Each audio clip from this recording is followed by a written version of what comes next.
this cold, yucky night. That's a good turnout. Yes. Yes. I was sick for around Christmas. You can't try and convince us. We're board members. But you can ask questions. So the only question for this was a 3-2 vote. Yes. All three. It's a 7-member board. We had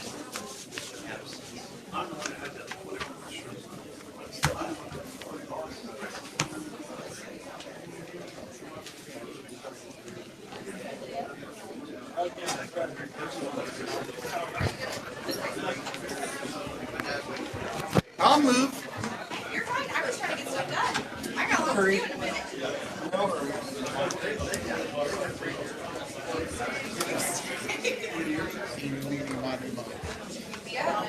I just gotta make sure everybody's all right.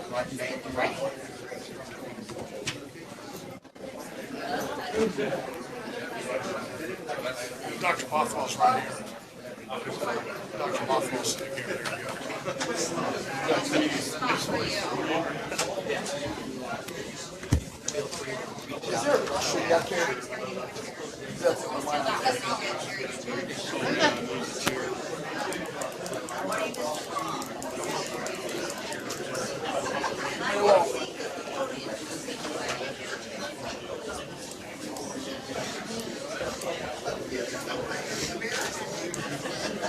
Mr. Todd, how are you, sir?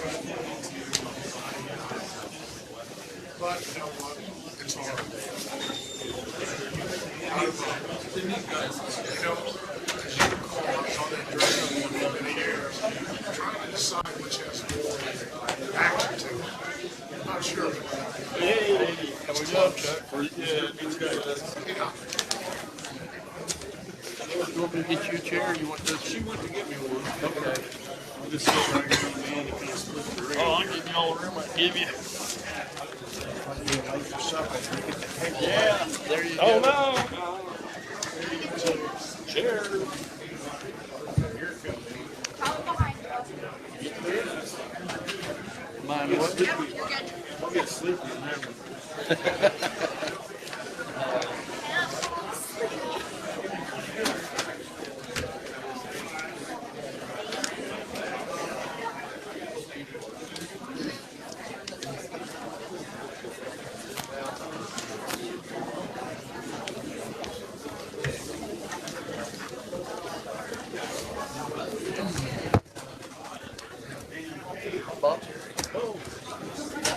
Okay, how you doing? Have you? I just got off of the quarantine Saturday from COVID. Didn't hit me as hard this standing room again. It had pneumonia 2 years ago. Yeah. I don't know whether it's the football game tonight or I know, that starts here just in a little bit. is it on library, so I'll be able to watch it. Well, I'm going to tell you this story. Yeah, we hope you can. I've been sick more in the last 2 months than I have in 20 years. Don't do that. It's great. I've been sick more in the last 2 months than I've been in 20 years. Just, it's all virus. I would hope we're not here that long. Yeah, sinuses and throat. Yeah. My brother-in-law came over Christmas Eve. Was having a Ryan. family get together, and he knew he was sick. He likes to hug everybody. So he did half the family. I had my 3 daughters was going to get together on New Year's and do our gift exchange. We still got all the presents and the tree, but we didn't do my wife was sick. They gave it to us. Why no? I didn't want I you to stayed step home. on I did my quarantine thing, and I'm okay. I was okay Saturdays. I don't breathe on that. Oh, that's all right. I've already had it. I'm just getting over it. The last couple of days, I finally felt like myself again. I tried salmon crawl, elderberry and stuff, cold greens. Uh-huh. That's the whether you can get the pill forms. The pills, science. Science that a little bit relieve that head pressure. I didn't get sick of the stomach this last time. Yeah. I didn't have none of that. I haven't had that, but man, I've just been so congested. Yeah. Joints ache. Yeah. Sounds like the same stuff.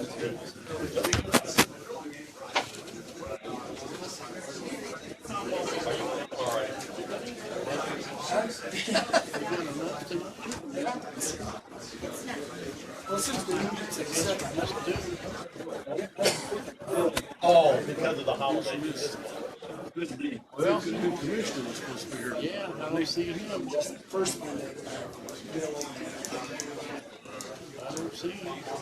I see him earlier out in the hallway. I know who he is, but I never tried it. I have a nice little letter for him. So, it's actually for the right. Yeah, but he's not here. Maybe not. This is Yeah. Didn't realize it or not. Yeah. Yeah, 40 to 50 mile an hour wind. Let's try it, place out.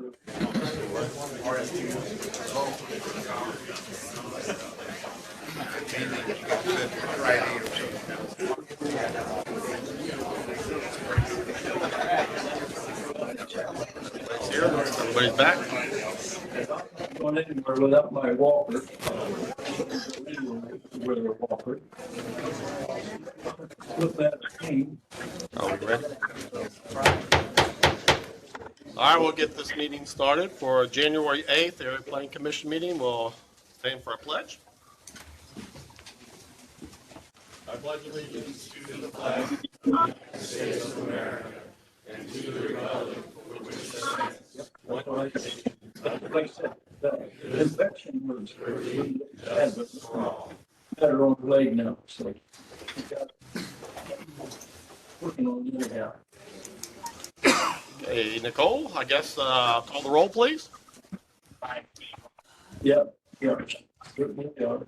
So we'll see you Wednesday, 11:30. If we don't get blown away off the earth, too. Atkins. Yes. Bothwell. Yes. Royals. Yeah, well, or Gainesville. Else? Yes. Gainesville. Cows. Wildwood. Hicks. Hunt. Okay. All right. Nevers. All right. Bye-bye. Knuckles. Here. Pearson. Here. Todd. here. Stewart. Breedy.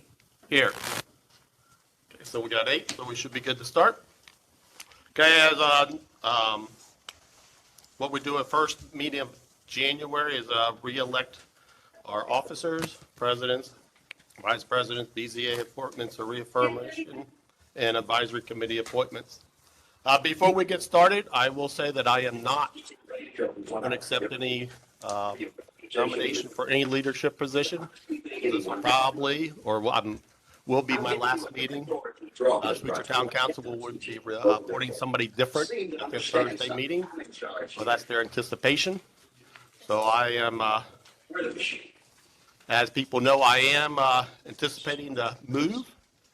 Our family goals is to retire in about a year and a half, year and a quarter. In Tennessee, we have started the process of selling our house. It's been always my family's position is to sell before we build. Because we've had some bad luck in selling houses up to a year and a half, and we just do not feel comfortable. So we will rent. So that is, our rental is outside the limits of Sweetser also. So either way, I'd be gone within the next few meetings, hopefully. So I would not be able to stay anyway. So I don't even want to be considered because it would not be fair. Then maybe do it for a month or two, and then you guys have to decide somebody else. So I am not interested, or well, take me out of contention. So with that, I know one consensus was to step down and let the VP do it, but if I'm not up, you want just to do it from here and we'll go? We'll open the floor up for nominations for president area plan. Do we have any nominations for president of area plan commission? Nominate Mr. Randy Atkins. And we got a nomination for Atkins, Randy Atkins. You have a second? You're going to second too? Frank beat me.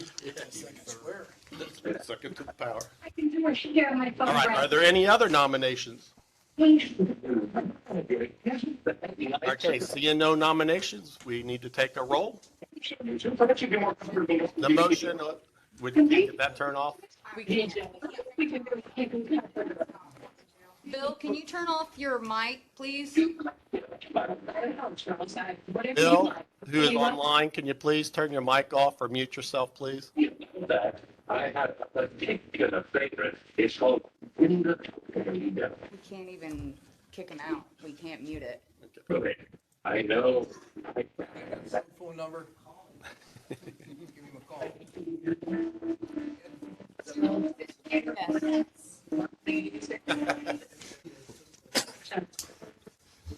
Okay. You already made the nominate or motion. Gary Cardell. Thank you. Story. Any other nominations? I think there was none, so we're going to do a roll call. Atkins, Yes. Buckwell, I guess it's been so much fun when you Cottle, Yes. Hicks, Yes. Knuckles, Yes. Pearson, Yes. Todd, Yes. Yes. you, Yes. okay, Reedy, Yes. I agree. I'll tell you what, All right, you get to swing on over here, sir. this was my wife from, that's if I can get on and let me see. it updated and it's not the same. Yeah, I think I am now. I am on. Yep. Sorry. Thank you.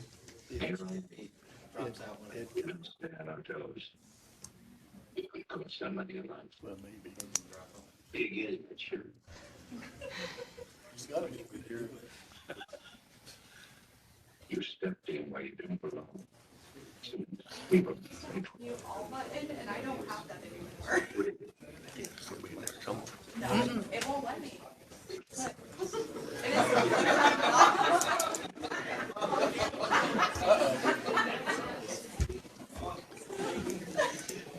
Shall we try to continue?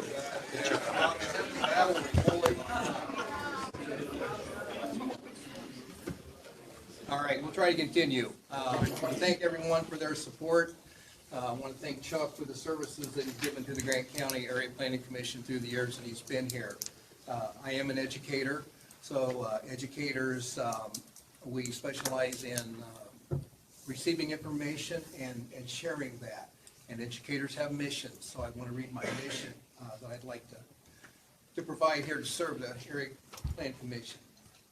My mission is to serve the citizens and residents of Grant County by supporting zoning decisions that are believed to be in the best interest of all parties that are impacted.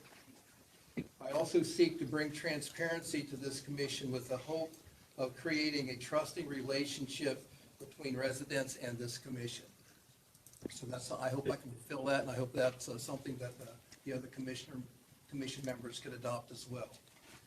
So with that being said, Chuck, I'm going to ask you to help me with anything that I may not be doing procedurally tonight. And David, please help me if there's anything that goes on illegal that I may not be aware of. So with that being said, we'll open the floor for nominations for Vice President of the Grant County Area. You still get it off. Just get it off. Just turn it off. Bill is sharing his. That's what messed us up. We're 31 over 22. We're 90. Nominations for the presidency. Anyway, Vice President, do we have a So now second? we're interfering with the county. Another county. Motion made by Jerry Cottle, seconded by Frank Hicks. Any other nominations for Vice President?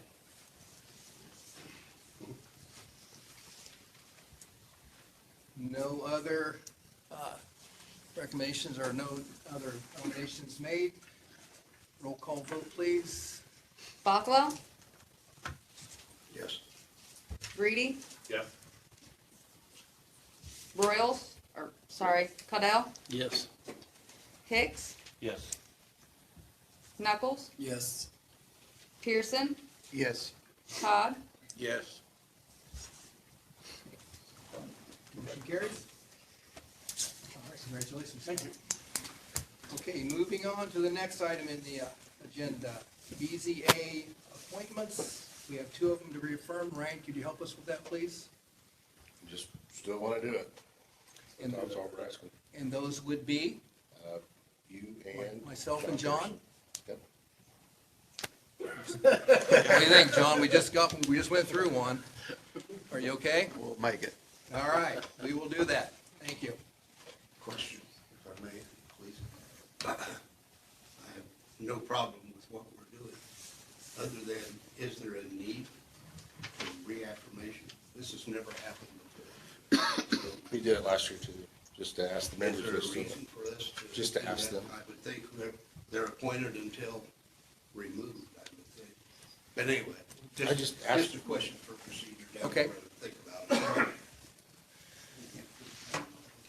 So, okay, Ryan, so if we did not take this step, then if John or I did not want to be on the BZA, then we would have to speak forward and make you Right. aware of that? Right. Okay, all right, I think that helps us. Thank you. Okay, next item on the agenda is discussion on advisory committee appointments of the executive committee. Right. Yes. Your executive committee's not on there. We need to look at that, and then also the advisory committee too. Okay. Now, considering, we have at least two more members coming on board, would that be correct? A representative from, Well, you've got, Ron Stewart was appointed by the commissioners. We'll have a new one from Sweetser, a new one from Jonesboro, and a new one from Fairmount, so you got four. okay, it would be my suggestion that we wait until this commission becomes complete before we move forward with that. Okay. All right, item 4, approval of the minutes. We'll first take a Mr. look. President, we do need to have an appointment for the advisory. It first meets the 29th. That's the technical advisory. Yeah, your technical advisory committee. Okay. Am I automatically on that? Can be. I want It's, to. it's a member of the, we have a member of the APC, a member of the council commissioners. Yeah, so, Oh, yeah, there's a whole list of Now, this is the technical advisory committee that's also going to include a representative from the highway department. And Right. on down the line, okay. right. I definitely would like to serve on that committee. I, again, have a question about that. That's not something that we've ever done before. Right. It's a brand new kind of thing. I don't think we've had an opportunity to discuss that as to why now, what's the purpose, who's there.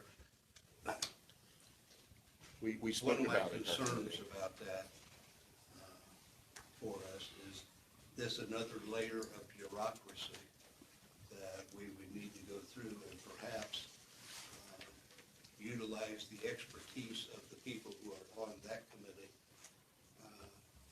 They're called an advisory committee, but if they were to come back and to advise something that we would, prefer if they didn't do, it sets up another possibility for confrontation kind of thing. So, or is it there for the purpose of perhaps weakening the authority of this? So I know it's provided for in legislation that we can do that, but I don't, and apparently it's not something that's absolutely necessary. So anyway, I would like for us to have time to, at another time, at another meeting, to have an opportunity to discuss the necessity of doing it. Can I answer that? Mr. I President? would like to know what role the commission may play in regard to the technical This- advisory committee. The technical advisory committee has been in our ordinance since at least 2000. We have discussed it and its membership in at least 2 of our rules of procedure meetings. I agree with that.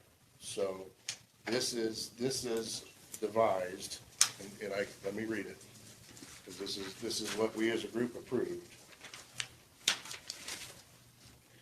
Technical Advisory Committee shall be responsible for review of all petitions for subdivision plat approval, subdivision plat amendment, and commercial wind and solar energy systems. And through our special meeting for the rules, which we're going to discuss later on tonight, it was added, minor subdivision, minor plat amendments, and minor commercial wind and solar systems may, when we discussed shall and may, between big and small, be given to the Technical Advisory Committee if deemed necessary by the Executive Director.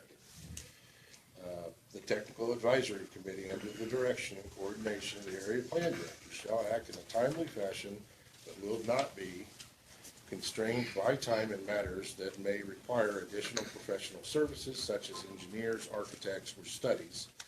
Technical Advisory Committee shall meet within 30 days of the receipt of any petition. Technical Advisory Committee shall be responsible for ensuring completion of all application requirements prior to presentation to the Area Planning Commission. So this is something that we have had in place since, again, 2020, but we've never convened it. And talking to, well, Jim, you've been surveyor for how long? You're a member of the Technical Advisory Committee. How many times have you met? Well, none. I thought I was took off of that. No, that's the Executive Committee. Okay. These are put together for larger projects to go over drainage. It's for the surveyor, drainage board, highway superintendent, members of either commissioner or town board, for the legislative body, a member of the fiscal board. It is Grant County Soil and Water, Highway Department, or Health Department, I'm sorry, emergency management, and any other representative as deemed necessary. Question about that, again, I would like for us to have an opportunity to discuss this at length. This is all new for some of us, except for those people that were on your committee for rules and regulations, that kind of thing. We need to have an opportunity to talk about that. For example, the shall and the may. It seemed that just those words, even though you chose may, that would, you're saying that this technical committee can bypass this commission in certain instances. And you talked about plats. So, in fact, one thing I'd like to ask about, you named subdivision plats as one. And I understand that that's one of the very few areas where area plan actually has authority, where we're not making recommendations to the commissioner. We actually have decision-making authority in subdivision, correct? Right. The other one that I understand where we have that is a CAFO, contained animal feeding operation, and that was not mentioned there. So why would one of our areas where we have authority be a part of that and might be given over to your new commission and not to, I'm wondering about a contained animal feeding operation. We were told, and I think maybe, Mr. Holloway, are you here with us tonight? Yeah. Yes. Okay. We were told that we had, authority. I can't find in the statute anything that says that we had authority over CAFO. So I'm thinking some of that language, if that's true, probably needs to be entered into this. At this point, we don't have time here this evening. Anyway, there are some questions, and just maybe my ignorance. I accept the fact that I don't know about this, but before I can accept this, I need to know about that, and I think we need to have an opportunity as an entire group to be able to discuss it further, ask questions, etc., before we convene and begin in this. One of my concerns is that we're bringing this up right now because we've got solar that is out there, which I'm presuming most of these folks out here are about. I don't know what the implication is for that, or why we're showing this. We've got to do this right now. But anyway, I'd like to have an opportunity. I answered that too. Ryan, do you anticipate the usage of the Technical Advisory Committee here in the near future? Yes, and I have actually sent emails twice to this entire body wanting to get this together so that we didn't get surprised. This is just an initial get-together so that I can sit down with everyone and let them know what it is.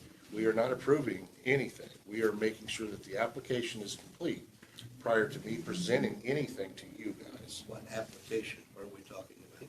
Subdivision, solar, wind, plat amendment. They were gonna give it to the highway department to okay road use Operations. agreements. I mean, at this point in time, I know we put more, in fact, that's another question that I have. I don't understand why there's a moratorium.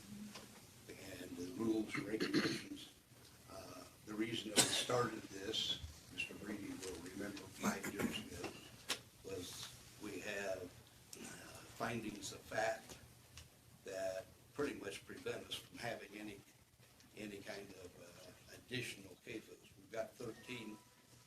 We've had no problems with them at all, but because of the language that we have with findings of fact and not being able to move to a second hearing without prejudice, that has resulted in real problems for us, including 2 different lawsuits. And that's not been addressed yet. They've asked the attorney, Mr. Person has asked several times to address that. We're probably going to need Mr. Glickfield to take a look at that. But the bottom line is that we are not, at this point, in a position that we can even consider contained animal feeding operation.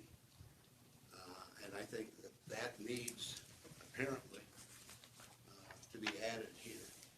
Why would we not have that added into this kind of thing? There's just lots of questions. And I don't mean to be a problem, but I do need for us to have full knowledge of what we're going into and why it's happening. So this thing with application, we have to get this done right now because there's an application coming up. What is that application? We do not have an application coming up, but we have to meet within 30 days of an application being turned in. So you're Which means anticipating that we're going to have an application for what? It could be a year from now, it could be tomorrow. I want to get these people together because this leaves everyone from not having to scramble to find their representatives. We What spoke are about we this for 2.5 hours at our special Okay, meeting. okay, wait a minute. I understand that we've talked about it in rules and procedures, but considering Mr. Bothwell's concerns, I also don't know that this commission, other than those of us who have sat on the rules and procedures review, actually have an understanding of what the role and function of that technical committee might be. So Our with that special being, meeting, we just had 2 weeks ago. We had a special meeting 2 weeks ago. we had a special meeting about the rules and procedures on the 18th. Right. Okay, but what I'm saying is I don't know that there was the degree of understanding or questioning opportunities that Mr. Bothwell is asking for so that we can have an understanding of the role of this. So considering that, since there isn't any applications coming to our table, Bob, are you suggesting that we discuss this at the next meeting? Yes. Okay. Anybody opposed to that? We may be discussing it later today if we go through rules and procedures. Right. Yeah. And I've got invites out in this room scheduled for the 29th. Okay, you haven't scheduled a date, Yeah. okay? And I've sent information out, that's why I sent 2 emails out. We talked at the last meeting about it. I've got okay until now. So you sent those invites out without having that complete, knowing that we just now placed me on that committee. Right, So how would you have known who to send those to? I sent it to all the organizations because everyone has their appointments in January and their elections in January, to put that as part of their appointments. Okay. Because we've already discussed, am I wrong? Yeah, we just, may I speak? Sure. So we did discuss this. It is part of our current rules and procedures. We just reviewed it, affirmed that there appears to be a possible need in the near future. And when an application comes in, the county has to act in due time. And if we are scrambling after that comes in to try to get these people to help analyze at least the beginning phases of an application, we're not doing our duty. Okay, So like the highway department, everybody's gonna have a section, they will give recommendations towards a final completion of an application before it comes to us that all the Ts and dots are correct. has that information been prepared to give to these different entities that are gonna be part of this technical advisory committee? I'm still working on it. Oh, you're still working? I'm going to take Posey County and take one of their solar applications and divide it out. So if you don't have that complete, what would be the purpose to have a meeting at this time? Because no one on this committee knows the committee exists, even though it's within our ordinance. And it's getting them together, letting them know what their responsibilities are, letting them know that we have to act in it. Although we're not constrained by time, we have to meet within the first 30 days, which would basically be delving out whatever application it is. It's just making sure we don't get blindsided. Okay, could that information be disseminated to them through a email or text rather than an actual meeting? Since you're not fully prepared to provide them with what they're gonna need to 3 do. weeks that I was gonna, I worked at, for this meeting, following this meeting, I was going to work towards that one, because we have a scoring committee meeting too, the Friday before. Okay, we need to bring some closure to this. Does the commission want to make a motion in regard to how we want to deal with this? Do we want to allow Ryan to proceed? Do we want to honor Bob's concerns? Where are we at? I think it needs, personally, I think it needs to proceed so that all entities know that what their potential responsibilities are, whether it be solar, wind, subdivisions, whatever they need to know, so we can run more efficiently. That's one thing that this, as a whole, efficiency and proper procedures and good information has been lacking. So this is one more tool to help us when it comes to be making a decision. Hopefully, if we have a question about whatever application, the highway department says, yes, this looks good, we agree with this, we gotta move this, we didn't like that, to move this, so we're okay with that, rather than us, in the past, never having any input from all these different entities. Okay, I want to remind everyone in the commission that we are still sitting on an action that was taken in December of 2022 in regard to, there was at least an 8 vote to have all, have the solar application held until it was reviewed and approved by this commission. So if that action occurred, Mr. Glickfield, would you say that that action remains until it has been rescinded or dealt with? Let me just back up just a hair. Although I appreciate Dr. Bothwell's layers of government comment, which I think is fantastic that he's thinking that way, all this committee's doing is making recommendations. The vote is always going to be here. So the easy, and I'll get to answer your question in just a second. The easy example to look at is a subdivision. If someone wants to file a subdivision, the people on here are people who need to have some input in that subdivision. The executive director of area plans kind of in charge, the surveyor and or member of drainage board. Is there any drainage issues for this subdivision? The county surveyor, the highway superintendent, the entrance egress into this subdivision, these roads, or do they meet county specs? What specs do they need to have? How thick does it have to be? What base needs to be on the road? Representative from the legislative body, commissioner and or town board, to me, that probably should be a commissioner. Fiscal body, county councils are going to be any type of tax abatement that says for soil and water conservation, is anything be done with soil and water? Health department, is there any septic issues? EMA, emergency vehicles, do they have adequate room to get in and out? Any other representative, which is where you probably would come in as president. So to answer your question with that backdrop, knowing that committee's only making a recommendation and the vote still has to come to you gentlemen to pass. Yeah, I was not here then. I don't, in 22 you said, right? Correct. December. If a motion was made and approved to hold, then I don't know how, I mean, that's a valid motion if that was done. Okay. If that So answers I your just want to question. remind everyone that we still have that in front of us. And I know, Ryan, we've heard that it's dependent on the software. We've heard that it's in the ordinance. I think that but besides that, I was also provided by you a application checklist when this came up back in 2022, and it's hard for me to understand why we have an application checklist without an application. So I think we're gonna have to deal with this application issue at another meeting in greater detail. Because it's hard for me to believe that there's not gonna be some form of an application that's going to accompany fees and other things as an application comes in, regardless of what that application may be for. That's our inter-office checklist, and remember, I set it down when you asked me to. And you very recently asked me to pick it up and get it finished. So I picked it up and got it finished. I'm not sure of the question. You picked up and finished what? I'm not aware of. The checklist. Okay, has that been issued to us? Yeah. To all of us? Like last meeting, the meeting Did before. you guys receive an application checklist? That's what's got me bothered. I did. I'm not saying. I put it down and never touched it. And you said we probably need to get that completed. That's where that comes from. That'll be for another discussion.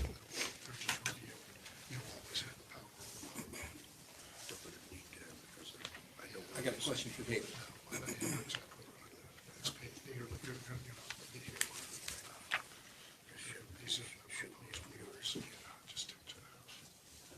So David, at the bottom of what you just read, where it says that any other members that may be necessary, so would it be safe to assume that depending on what the need for that committee to meet is for, it might be that there could be additional members added to that? Potentially, yes. Okay. Exactly. But I think as now President Area Plan, it would be very prudent for you to be on that committee. And I made notes when we get to it later, that I think we need to have someone from the APC. I'd also like to see someone from the BZA. Because this is also going to be the point during this committee that any variances coming through will be done prior to coming here. So they will be a part of that process. But I've got that for later on Okay. when we went through it. Commission, I'm a collaborative leader, so I will greatly depend on your feedback. So as far as the application you're talking about, I know it's within the ordinance, but you have developed a sidebar to make sure everything is checked. Yeah, I've got. I don't remember seeing it, maybe it's lost. The application review will be on the next meeting's agenda. Now, let's go with the Technical Advisory Committee. Folks, help me. Questions about that? I think every part of that, they need to know their responsibilities. I got teachers I had in my school buildings. You guys will have trouble sitting here without providing feedback. We are a collaborative outfit, and we're gonna need feedback. I know it's been real easy to sit here and just kind of watch things happen. I'm gonna expect more than that from you. So please. John, you got any thoughts? What if we have a provisional committee until we discuss it further and then can elect the committee after that?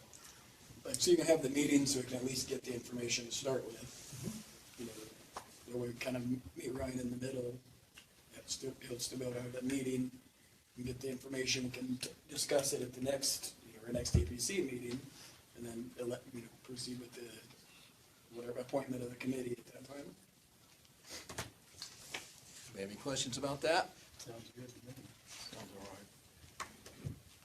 That way it's nothing permanent, just that way at least we can start getting, getting information compiled or figure out, exactly what players need to be there. Well, and with that. That's the loose end, Ryan, is you really don't know who's gonna be on that committee until that application actually comes in, where we have to decide where that input's gonna come to fulfill whatever that is. And that's what I'm facilitating. So we would look at it and know, and, like with solar, we know we're gonna have BZA involved, because they're gonna be variances. We know we need a road use agreement, we know we need emergency management agreement, we know we need vegetation, which would be soil and water and health. We know we're gonna need all these things. what I'd like to do is sit down, if we look at Posey County, that's the one I've shared with the drainage board and such, it's about this high, the whole application development. Part of that is gonna go to you, part of that's yours, part of that's yours. That goes, the drainage plan will go to the drainage board, and they will hash it out until they come back and say, okay, here's what we've got, we're okay with this drainage.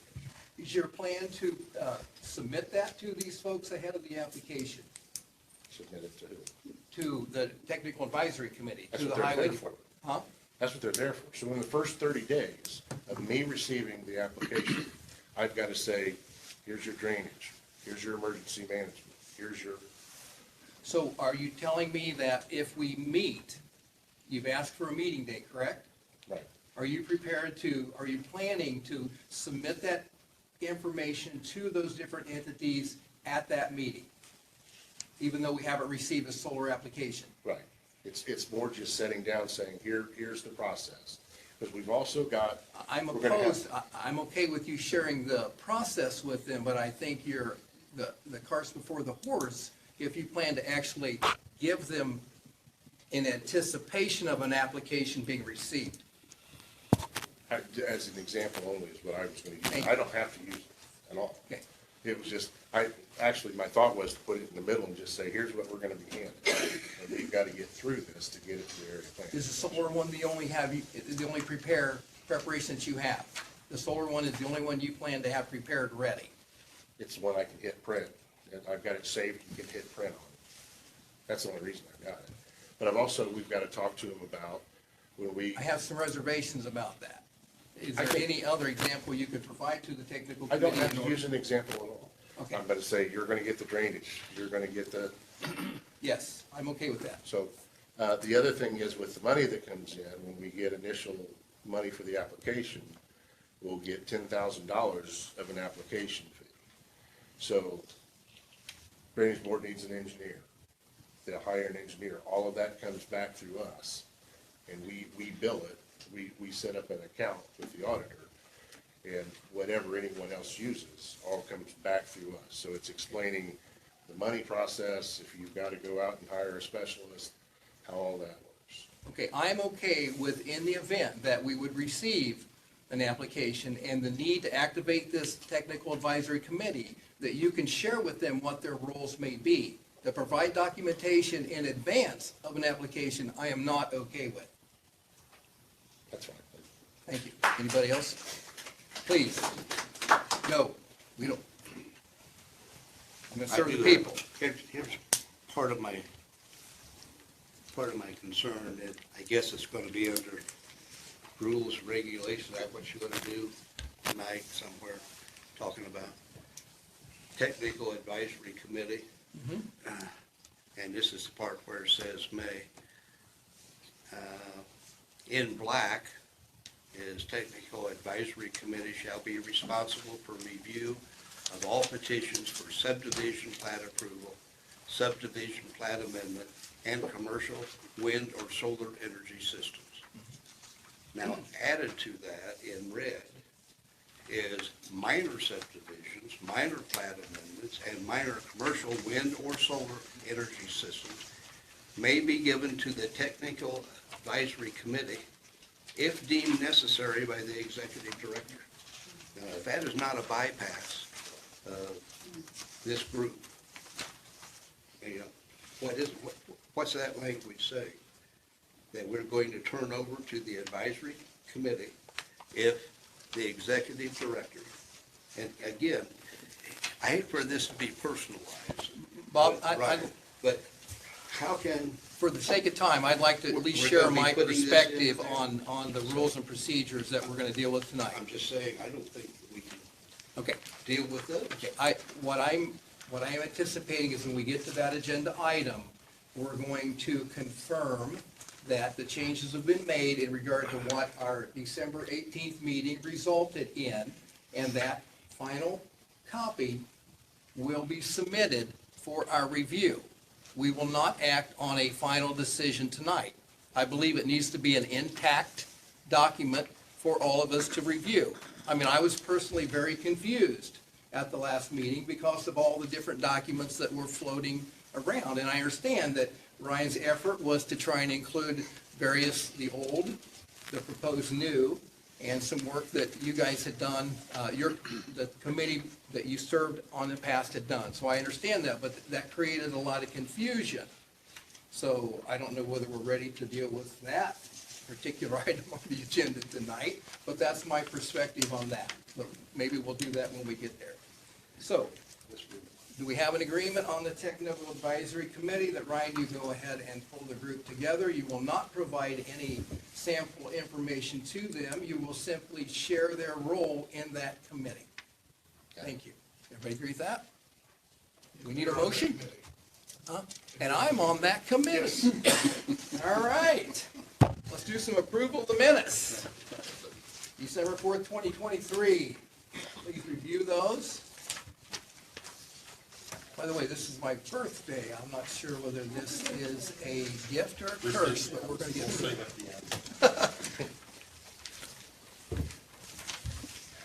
Please review the minutes. December 4th, 2023.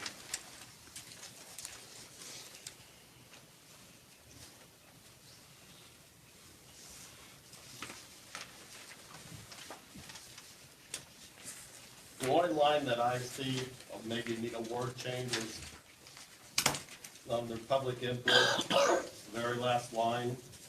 Mr. Boswell stated anyone wanting solar in Grant County should be addressing the commissioners, which is true, and not the APC, as they are the only recommending body, as we are the only a recommending body.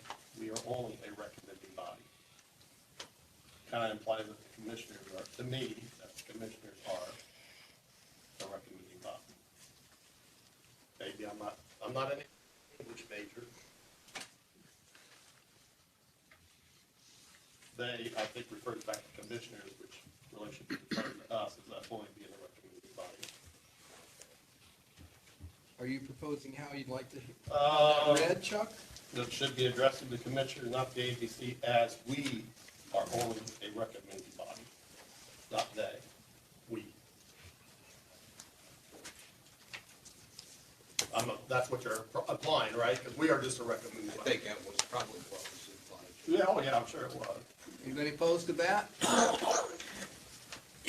You okay with that, Nicole, Katie? Actually, that's not exactly what I was stating. What I was stating was that there was a misperception, I think, by the people who are here again this evening, that this body is one that has decision-making in the ordinance area. And the persons that do have decision-making, in fact, I'd like that to be clarified again, are the commissioners.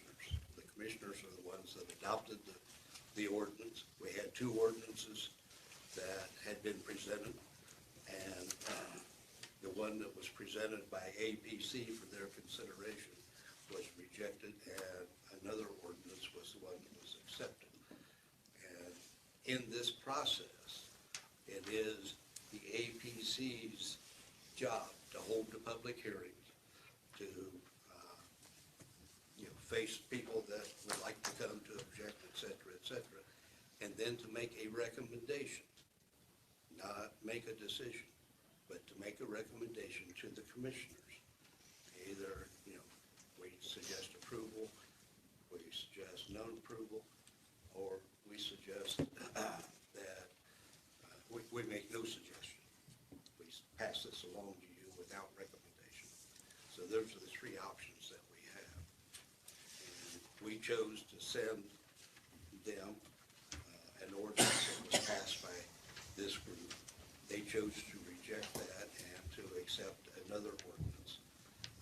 And so that's what I was trying to infer. How would you like that to read, Bob? Is there a recommendation that you would like to give us for that? Yeah, just so everybody understands what the inference was, I don't Okay. care. Let's just get on. All right, any other questions in regard to the amendments? I think we is appropriate. I think so. That's good. I'll make a motion to approve the minutes with a minor adjustment of we instead of they for the, what's this, December 4th meeting. Do we have a second? I'll second the approval of the minutes. Motion by Mr. Brady, second by Mr. Knuckles. Roll call vote. Brady, Yes. Bothwell, Abstain. Caudell, Yes. Hicks, Yes. Knuckles, Yes. Pearson, Yes. Todd, Yes. 6. You need me? Have seven. So we need, All right. Have seven. Yes. Okay, minutes of the December 18th, 2023 special meeting. The only change I noticed is at roll call vote, we need John Pearson instead of Jim. No, it's a Jim.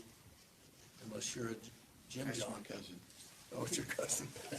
I do have maybe a question for David, and give him guidance on voting on minutes and things like that. We only had 7 at that meeting, and we just had barely a minimum quorum, and 2 of those people are not here today, so there's really people abstain or not present, or we're never gonna pass it. What is your thoughts on approving minutes? I've always been on the thought, you review them, you check them, they look good to you, you can vote yes whether you're here or not, or vote no if you're here or not, or whatever. What's kind of like the, My preference would be, and I think the safest legal path is if you were not here to abstain. I think that's the safest legal way. The chances of something ever coming up probably are 1% or less. So it's certainly your guys' preference if you want to do it. Legally, I would say the safe way is to abstain if you're not there. But it coming actually into So play. it'll never be officially. well, it could potentially unless, but I will say that these are all things that we've reviewed and had consensus on. It's gonna go into the next, and hopefully almost the final draft, that we're gonna review anyway. So in a way, if they ever get passed, but we know this is what we wanted to put forward, it's still under review, it may not make a difference. So, Mr. Glickfield, how are you recommending that we handle the minutes? Based on the way Chuck just said it, explained it, I think he's exactly right. It's gonna be coming up again anyway. Okay. If you weren't here, you go ahead and approve it. For this particular case. Okay, He could approve it for this, because it's not a final vote on Right. any document. It's just recommendations to build up. okay, we have a first and a second. Well, I'll make a motion that we approve the minutes of the 18th. With the exception of Jim becoming John. Okay, yes, the correction of the name. How about a second? I'll second that. which one? I had 2. Let them They both decide. said it. Russian judge, we call that one. Brady, Yes. Bothwell, I wasn't here, I abstained. Caudell, Yes. Hicks, Yes. Knuckles, Yes. Pearson, Yes. Todd, Abstain. Atkins. I was here, yes. Six, though, I think. That's still 6. Okay, at least it's recorded. Okay. All right, we are moving into item 5, new business and public hearings. Mr. Malott. Would you share the staff Just, report with us, please? Susan Ansel. Can you come on it to the podium, please? I can't hear you, sir.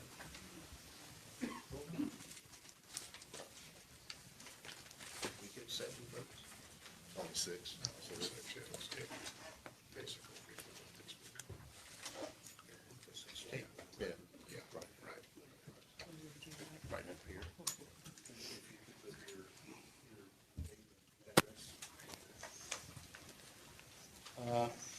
Tonight, this is APC docket 01Z-2024, with the hearing date of January 8th, 2024.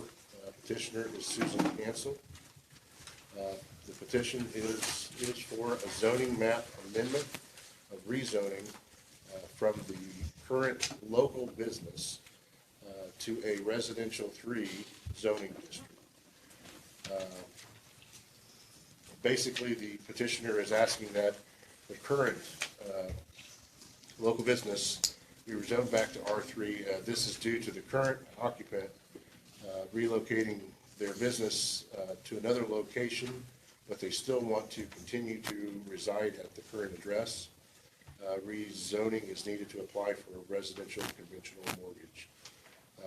This was an R3 that got rezoned to a local business. They want to take it back to an R3. That's kind of the adjustment for this in the public hearing. So, 15 minutes, could you please share with us your wishes? Well, I own the house in Upland. I purchased it about 8 years or so ago so my son could start his little printing business in Upland, and he did. He did start in that. It was zone LB, and they also lived in that house. They are a family of 5, but his business quickly grew, thankfully, and he's moved twice since then. He's now down. He's still in Upland, down in the old drugstore building, much bigger facility. And I want to part with the property. He wants to buy the property. And it's, as it is zoned, he could not apply for a loan and get a loan, I don't think, for a commercial. It'd be commercial. And as I said, he has a wife, 3 kids, my family. I'd like to see them keep the house. It's affordable to them. And it is a house. It was built as a house 100 years ago or so. How old is that house? 1900. Yeah. And it is a residence. It was a residence then. It still is a residence. He does not have any business in that house now at all. And it's just a simple thing. In my mind, you switch it back and let him have a good life in Upland, Indiana. Any questions, commissioners, commission members? Mrs. Ansel, any questions? All right, thank you. Anyone opposed? The public, anybody else for support? Oh, yes. Anybody else in support? Mrs. Ansel's request. Seeing none, anyone opposed?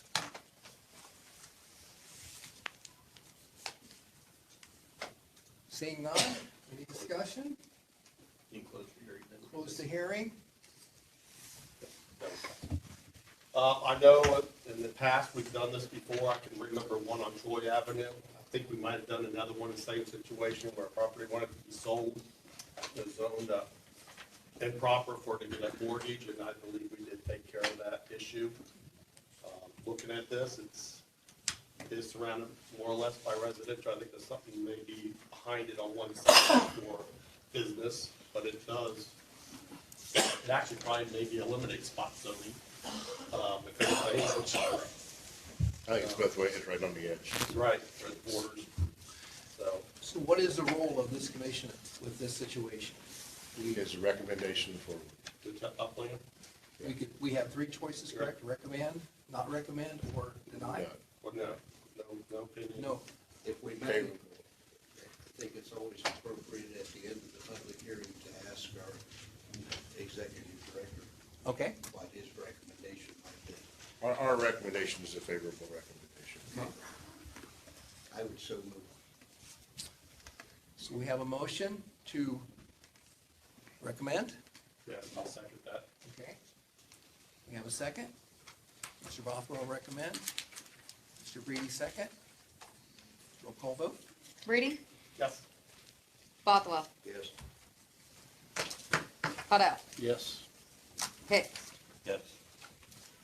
Knuckles? Yes. Pearson? Yes. Todd? Yes. 6-7. All right, motion passes.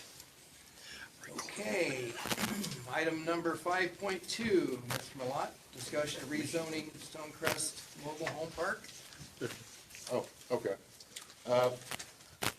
Again, for those of you who have been around for a little while, we run into a situation again, where we get into our zoning maps and our land use tables. We actually have two mobile home parks here. Stonecrest is the one I have on your agenda. In the time between sending packets out, we found out that Fair Oaks out and Fairmount also are zoned in a way. For Stonecrest, they are zoned residential suburban, which would not allow mobile homes to go into.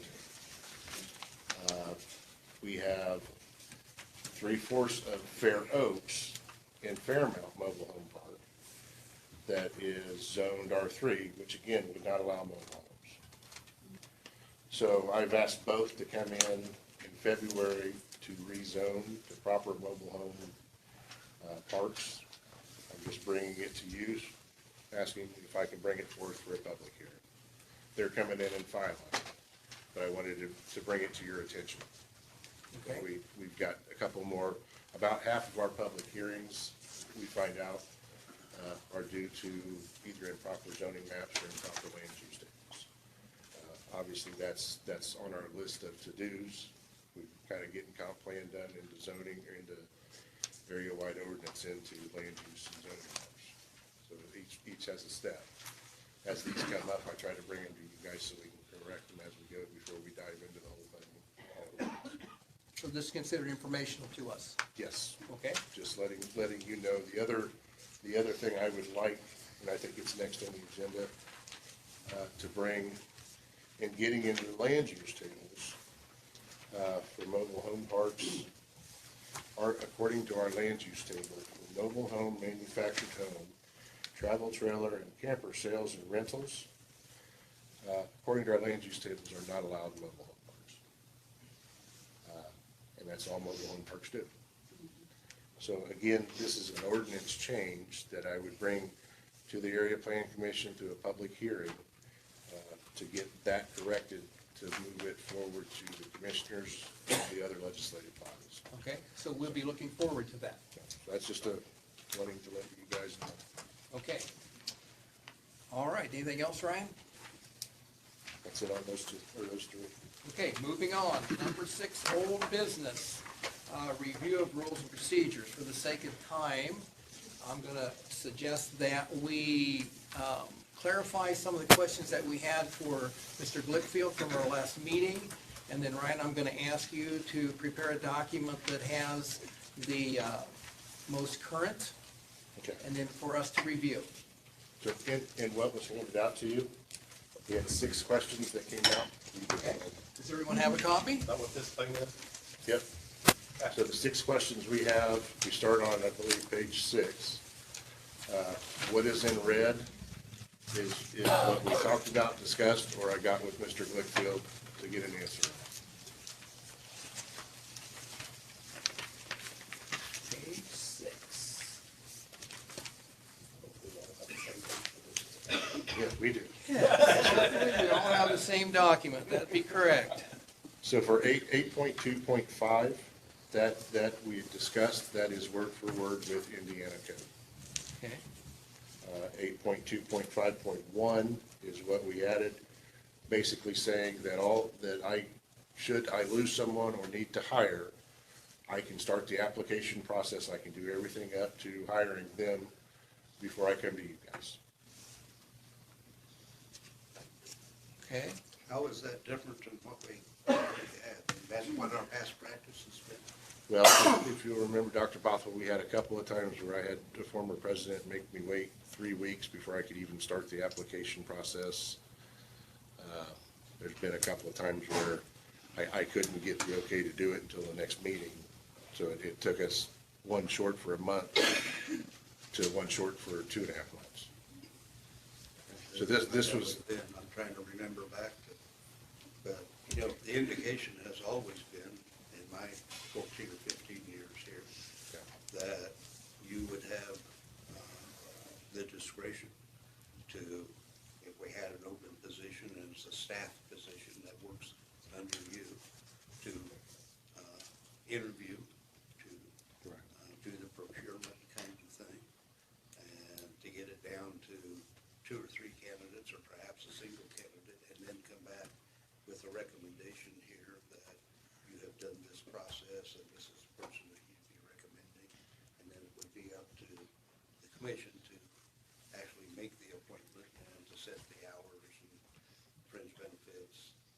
whatever it is, wages, that sort of thing. And we discussed that, plus off of your suggestion. So if we didn't do that before, You had made the suggestion that I would at least get with the president. And during our 18th meeting, I think it was pretty much, well, why would we even cause that? Why don't we just Yes. go? Okay. So that's why that's added, just to point it out. I think that was the intent of past practice to begin with. Right. Okay, anything else, Brian? That's it on that. Okay. Do we have red on number 9? Yep.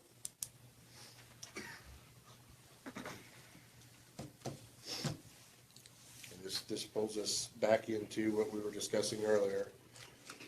We had discussed the shall to begin with, and wanted to know, did shall also include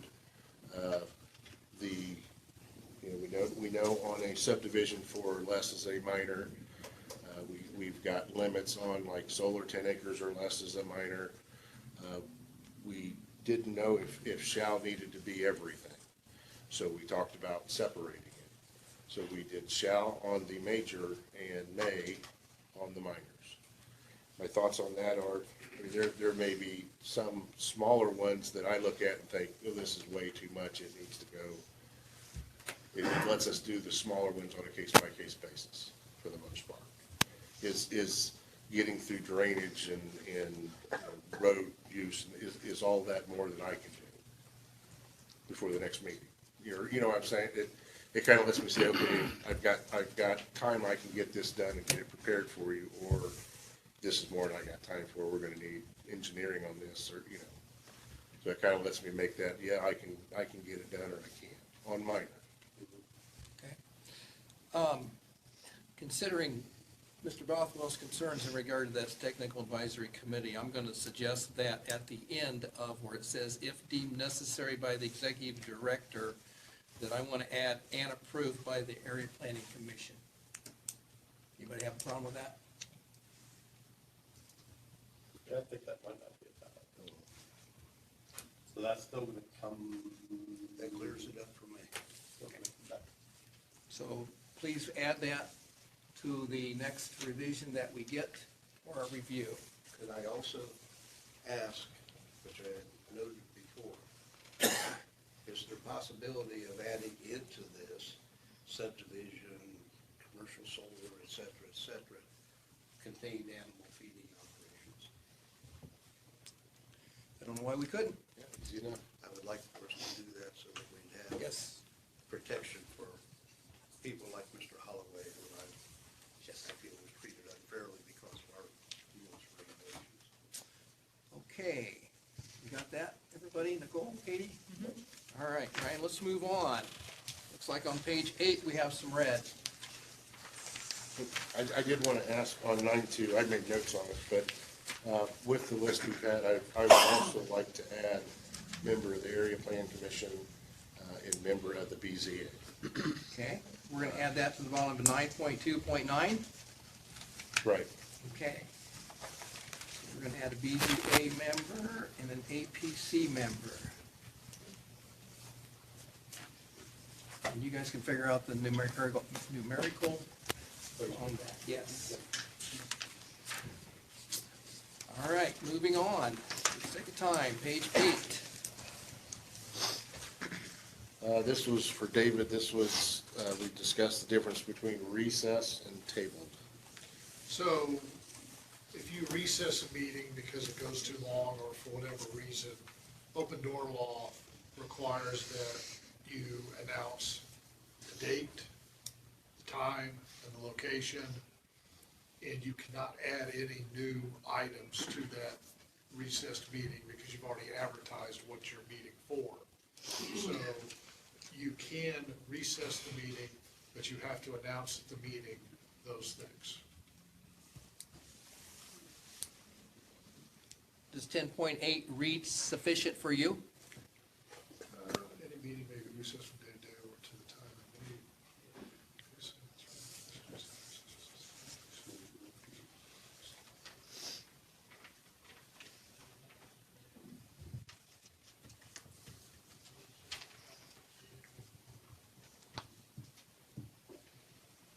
Yes, Okay, so no need to rewrite that. You're good with that? yep, that, I think that satisfies the other goal. I think the thing that made it click for me was one's published, one's not. Okay? So we're cleared up on number 10.8. All right, 10.9.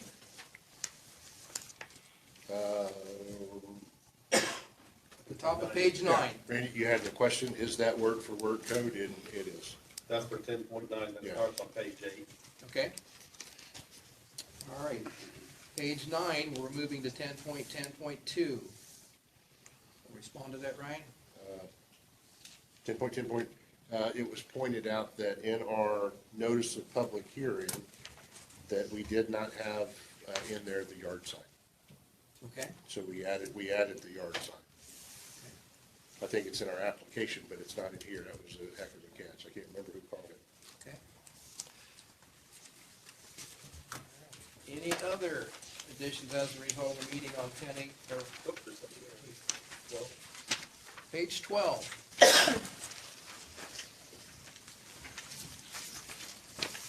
11.5. This is our representation of applicant. Before it said the petitioner, petitioner's attorney, or their representative. Spoke with David. David said he would rather see or their power of attorney must be present. You want to expound on any of that? We good? I will. Certainly the petitioner's attorney has the power to bind the petitioner, and/or their power of attorney has the legal ability to do that through the power of attorney.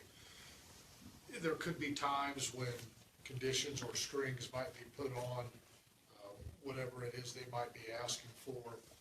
And if a representative that is there who is not petitioner, not petitioner attorney, or their power of attorney, go ahead and agrees, I can see a situation where the actual petitioner might come forward and say, well, I never agreed to that. And it just seems to me you're protected legally if you go this route. So it just makes a lot more sense to me to have it worded like this. Okay. We will take your recommendation unless someone here feels differently. Okay. It's all we're paying for. That's right. All right, any other red? Oh, I see a little on 14, 12.7. Well, I forgot, that's our roll call vote. Okay. I just forgot to block it out. Okay. Good with that.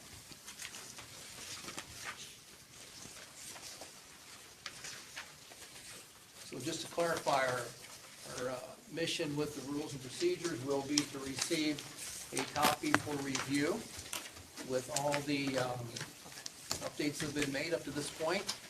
At that point, I'm going to ask that everyone spend some time to review those, and please note any questions you may have about that copy that's submitted, and hopefully we can have some discussion about that and bring closure to this.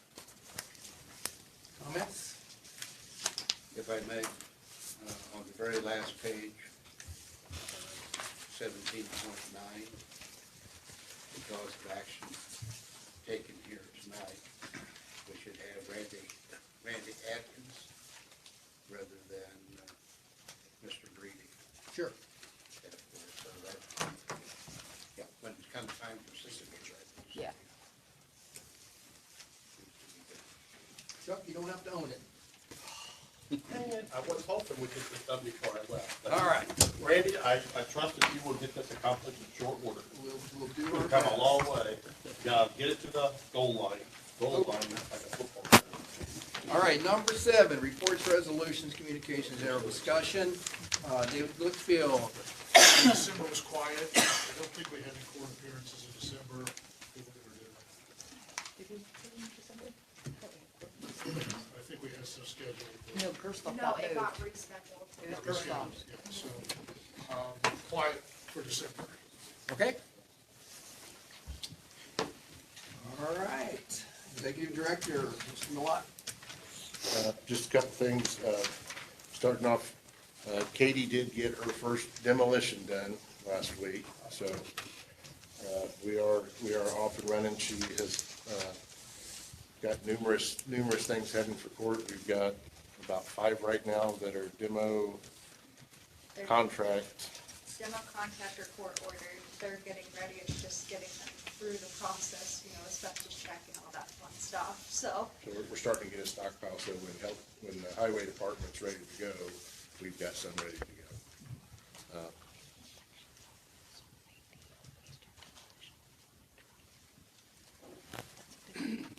So one of our big cases, which is what I was trying to mention here, Overman Drive, which has been a big issue for the last couple of years. We are actually finally started with the court order giving us access now. We are starting with the asbestos on the, December the 9th, or January the 9th, I'm sorry. there we go. One of our main case houses that's been an issue that we've had complaints on from several different people that I've started on, she's finally getting the demolition done. So there's a big one. This is health department, this has been police department numerous times. Wherever the sheriffs are, they could tell you. Sheriffs, yeah, so, this has been one that when we go, we all go and with protection, and, so we're finally to a point of getting it now. There's some other stories that could go with that house, but we won't say. No, we're just starting that one. That was the main one. So I just want to let you know, we're starting to get our momentum going. We're starting to get them lined up. We're getting cases, getting out, getting through all the cases, getting familiar with everything, so. Also wanted to touch base, Jonesboro, we had talked last month about them coming in for a TIF district. They will be in next month, just to kind of let you know. And I'll give out some information with that too, with the packet, so everyone can read up on what TIF districts are, in case you don't know. Okay. We did meet with the new mayor of Jonesboro, talked to him a little bit about what his expectations were. We had a great relationship with Mayor McNutt. He was real good about giving us lists of, hey, you can go check these out. So we had a really good meeting with Mayor Goins. RFQs, I have those for Randy, Frank, and Dr. Bothwell. Please don't let me forget to hand them out. The other thing I would ask that probably you look at possibly doing an executive committee meeting here in the near future. Our Aaron situation, we've got to figure out something on that because what the council has done has fallen off now at this point. Okay, I don't want to go too deep here, but sure. it would be something we need to. Mr. Glickfield, would you recommend that not be a public discussion? It is covered under the open door law as being able to be discussed in executive session. I highly recommend that for potential legal ramifications, but any action would need to be taken in a full public meeting. Okay, and I am going to request executive session. You know, we've got performance reviews that we've not completed. And Ryan, I'd like to ask in regard to your staff reviews. I'm an educator, evaluation is huge in the field of education. I believe it has to be here as well. If we plan to improve in our performance, it must be evident that we are provided feedback. So. I've got them done. They're ready for you. Okay. Well, we need to still schedule an executive session. Let me know if you want me in any executive session. Okay. And I'm going to wait till we get the commission intact before we do that. Okay? Anything else? That's it. Okay. Ryan, I want an email that I want to have you kind of respond to. Did you guys get it?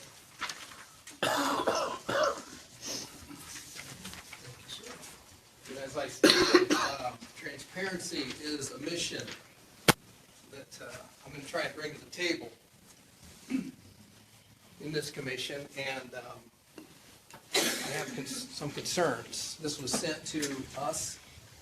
I received it. I'm not sure who else received it. I think it was in regard to the RFQs that you've talked about and the grant from Mike. Is that correct? Mm-hmm. Yes. Okay. David, is there anything that would prevent me from being able to read this publicly? Let me finish glancing at it Okay. real quick, just to make sure.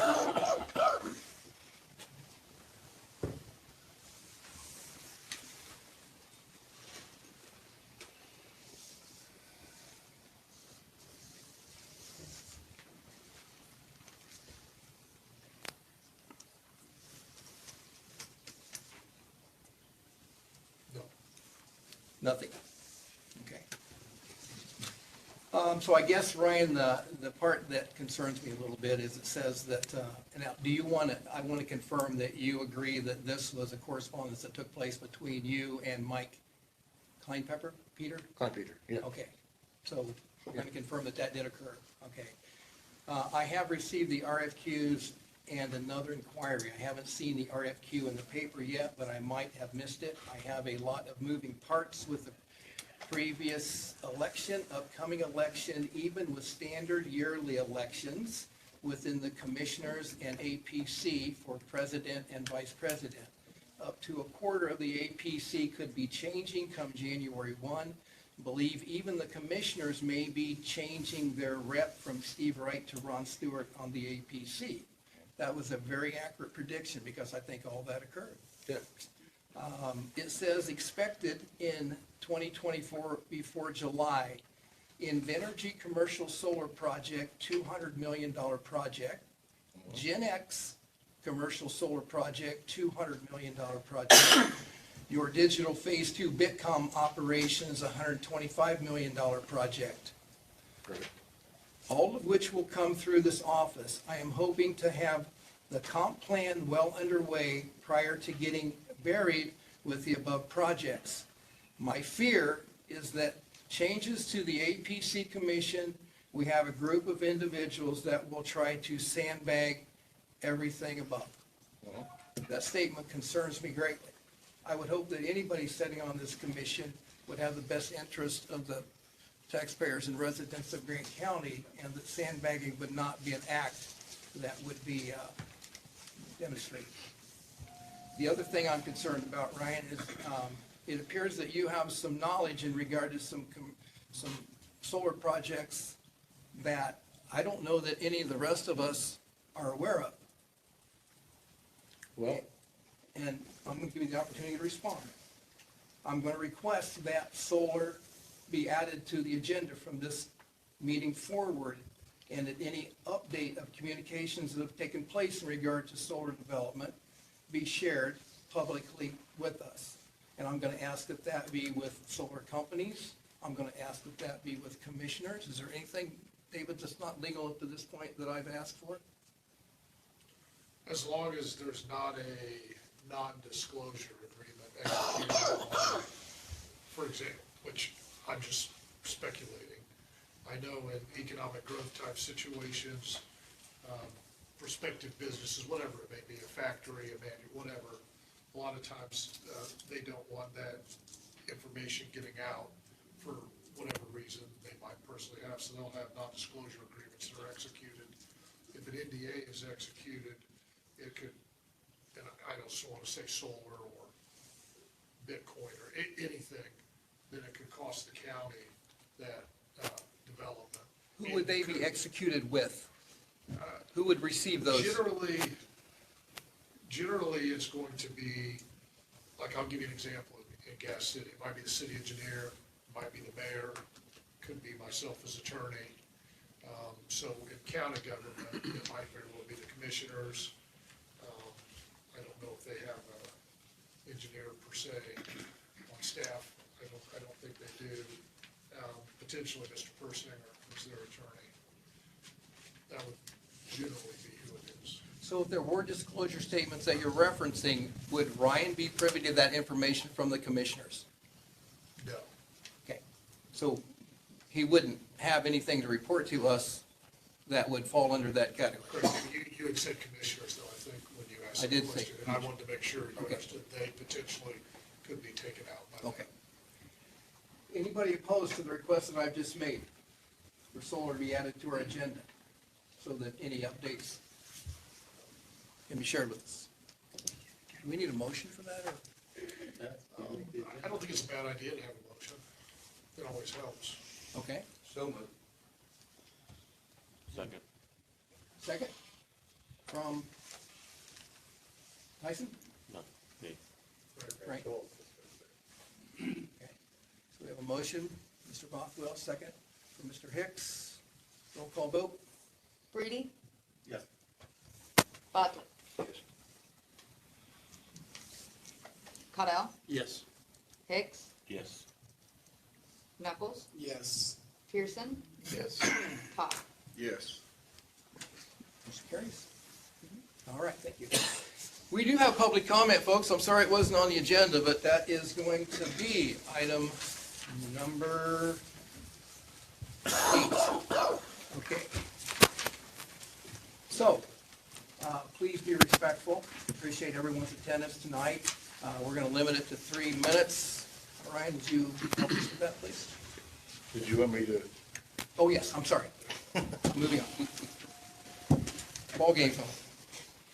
So on this, we know that Invenergy and Gen X are both in queue. Okay. Okay, we knew last year that they were just short of their projected. We've seen the plats now that say that, I mean, we have enough plats right now from the maps I've seen. Who's we? Everyone's sitting in here. I've been handed the plat maps and all that sort of stuff. I figured everyone had seen them. I don't think that'd be Not safe. from the solar companies, from whoever's going up to the recorder's office. I've been handed all those maps. And according to those maps, we've got enough solar signed up for like 4 commercial solar projects, not just 1 or 2. So, and knowing that last year that they had those projects out, we're guessing if they were a year out, that would be July. We know Your Choice Digital is coming in April.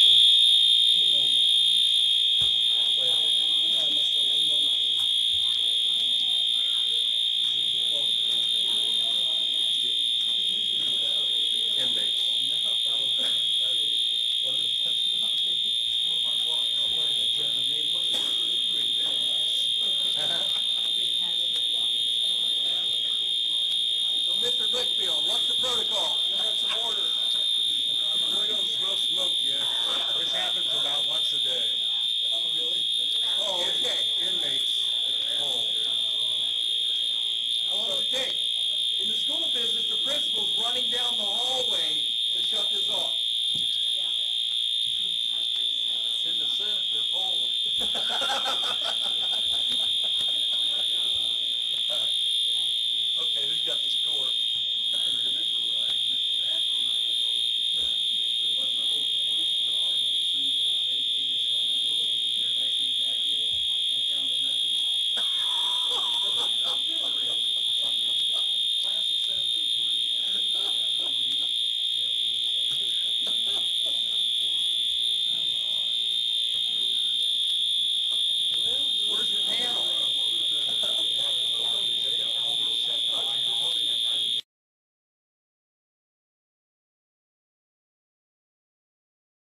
guys, once we get this thing intact, I want an in-service. I want these new staff members to spend some time with you, just helping them understand the role of why they're here. But I would like in-service, that's what educators do, we in-service, we teach. I always invite Okay, well, John and I call any questions. okay, you know, I'm gonna be there. I'm gonna ask that Nicole and Katie share their role. Because I sat here for a year without really knowing what was going on. And I don't know that I know yet. But I think I'm gonna get it figured out with everybody's help. All right. Okay. Okay, Ryan, please. So again, with the commercial projects, we know enough land is signed up. We know when we discussed before that they were around a year out, which I would put as July. We're adding the Your Choice Digital, which is phase 2 of the Bitcoin operation. My note at the bottom as far as sandbagging, this is basically, I put to Mike that we've got several moving parts. We could have 1 or 2 solar projects coming. We have a comprehensive plan going. We also got Your Choice Digital going, that we could have a ton of stuff going at one time. And I have said this forever, that this office could get ran over, should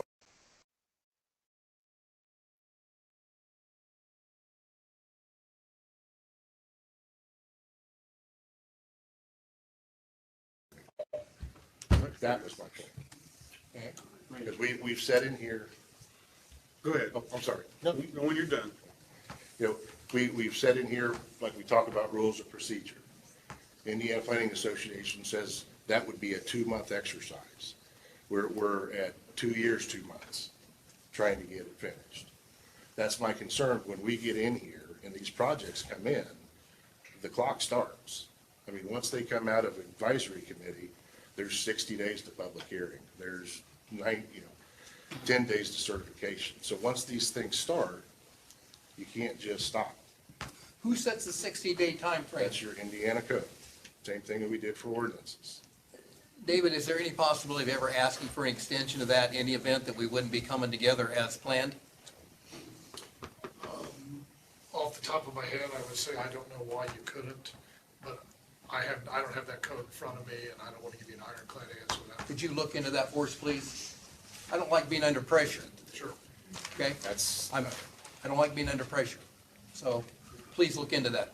I don't want that to be a determining factor for us to move without making sure that we've considered all sure. impact. That is my concerns, is that it's boom, boom, boom, boom, boom. And I don't have time to get it done. Anything else to add? Because I would add this, and I know this room, we have a lot of anti-solar in here, and I get that. But regardless if the powers that be are for or against solar, we are still going to run through the motions. I mean, by code, if it gets turned in and it meets, the application meets, then we have to move forward in a timely fashion. Whether or not we know from day one it's going to be yes or going to be no, advisory committee has to be brought together. This committee has to be brought together. It has to go to everyone. So, I mean, regardless of what we do, this is going to be time consuming on every project we do. And these are 3 huge projects while we try to slip a comprehensive plan in too. I don't like anti-solar. I'm sorry. What I'm hearing is that there are residents who are concerned about the current ordinance and whether they will be impacted and whether they're being protected. That's what I'm hearing from the public. So please But again, consider. I mean, my concerns with this was to Mr. Klein-Peter, who's doing our grants and doing our RFQs, was we've got to get this moving before we start having bombs dropped on us. Is there any, go ahead, I'm sorry, Jim. As a drainage board member, you know, I'm not a sandbagger, but I'm not gonna be in any hurry to approve this drainage on these. A couple of these properties that have signed up are in 120-year-old 24-inch tile that farmers do pay maintenance on, but in order to redo that tile, you're talking about $500,000. and the tile is 120 years old, it's 24-inch, drains hundreds of acres, and right now the solar people have signed up some of these farms. That tile's running through there at an easement, 75 feet from center of tile, that they're not even aware of. We don't know where the mutual drains are coming in at, and I'm not gonna hurry through anything to do with drainage But you to won't. get an answer. You're part of the technical advisory committee, so you're not Well, I'm not constrained sure I'm by gonna time. satisfy them. But I'm just saying, once we move past that and I hand it to this commission, the clock starts. Okay. And that's what, we could have a lot of clocks going all at once on major projects to where, you know, we may have to meet every other week or more just to keep up. That's my fear. Okay, this grant is written to revise the comprehensive plan. What, I don't understand why the comprehensive plan is gonna bear whether these applications are submitted. We have a comprehensive plan. Because the comprehensive plan, we've got to facilitate it. So I mean, it's going to be some work for the office, who's also trying to do work on everything else too. Okay. I mean, it's hitting all the towns, it's on top of our ordinance stuff that's hitting all the towns. On top of if these projects come in, what it's gonna take to get that facilitated, to get it to the advisory committee and put together, not one, but possibly two. Do we have timeframes on this grant for the comprehensive plan that we must meet? Yeah, we're meeting the 26th because the deadline is. I'm saying, do we February have a 19th. time frame that we must have met the conditions of the grant? We haven't got the grant yet. We're eligible. We have to pick the company, and then the company has to agree to do it for the $60,000 that we're eligible for. And once we have that, that's what'll come out of scoring committee, is what we send forward by February 18th. We find out, or I think it's 18th. We find out a month later in March whether or not we got the grant. If we got the grant, then we're off and running with whatever company we picked.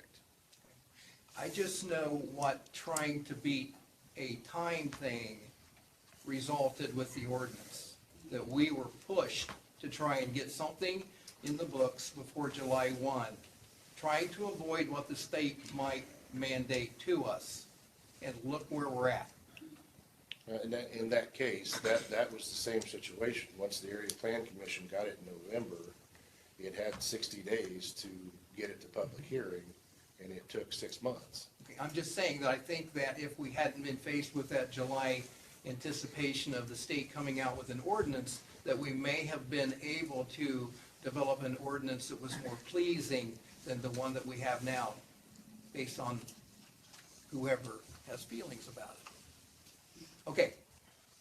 Anything else? Members? Anything to add? I have a question that, along with a little bit of what Jim said, I've got a little bit of concern about some wells that's been drilled out there in the past and capped, and so who knows where those are. I mean, I hope we take that in consideration when we start driving pilings in the ground too, because that could be a bad thing for everybody else. Talking about gas wells? Natural gas, yeah, and oil, yeah. I know, it hadn't been that many years ago, they came through and freshened some of those up, recapped them and did some work out there. It's been a little while, but I am concerned about that a little bit. Anybody else? Okay, public comments. Trying to give a half hour here if possible. Please sign in, state your name, keep it short, be respectful. Cale Grindle from Jonesboro. Randy, congratulations. Thank you. Happy birthday, by the way.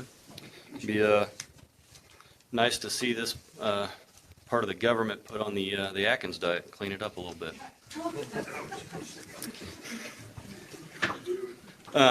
The first thing you really brought up, you made a comment to Mr. Glickfield to help him with anything that may be illegal.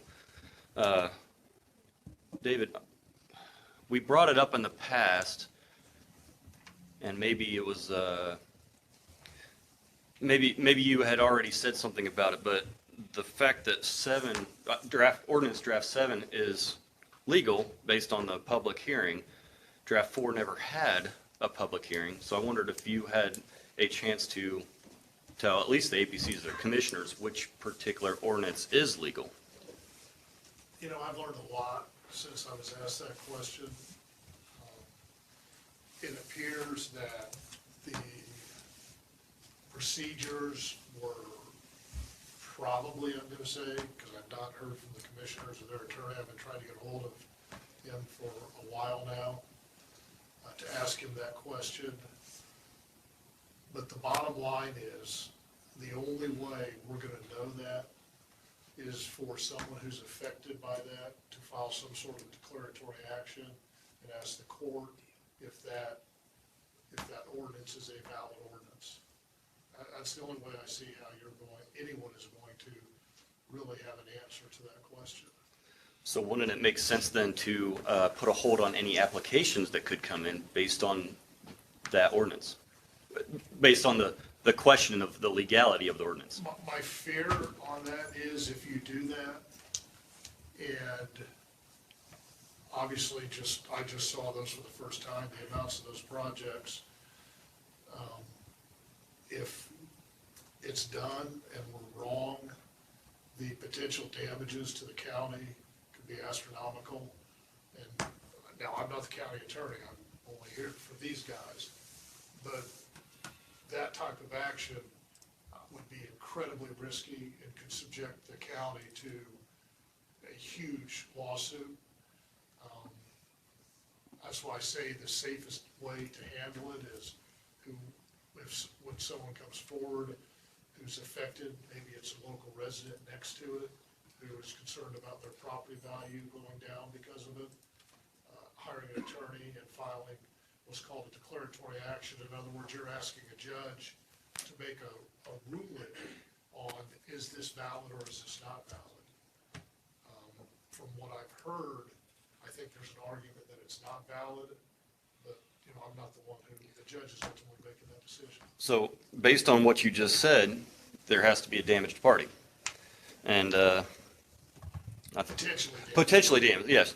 Well, I think it's pretty obvious that there's no way that this solar stuff's not going to damage anything at all. So it would only make sense to me, you don't have to respond to this, it only makes sense to me to put some sort of hold on this because of the potential of massive amounts of damage to the county. And I don't mean just the residents, but as far as the budget, Yeah, and that's their decision. Yeah. So I know you guys are only recommendations, but you hold a lot of weight with the commissioners. Another thing I would like to bring up is welcome the GeneX people in the background here. I would like you guys to see the faces of the people who will make sure you guys don't get your bonuses from Grant County. And roll it on the TV too.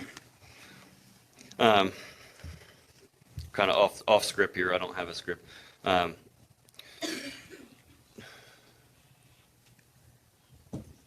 I'm breaking up. I'm drawing a blank on your name. Ryan, you mentioned that something about the Posey County. What was that again at the start of the meeting? Posey County has a solar development plan online that's visible.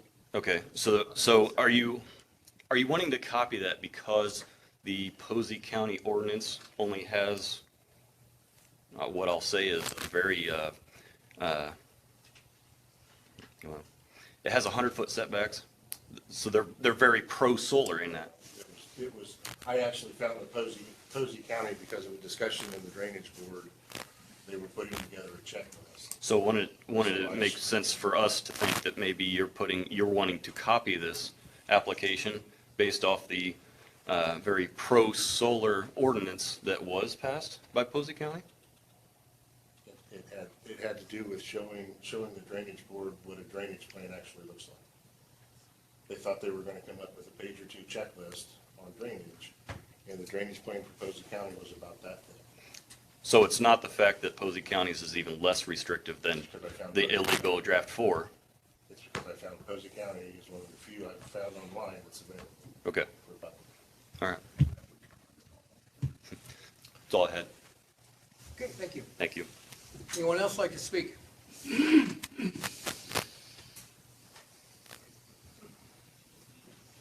Please state your name, sign in.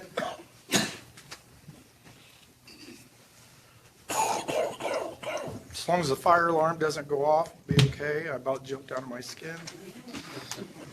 Todd Glancy, Fairmount. Oh, sorry. What? Wrong one, my bad. Oh, this one, okay.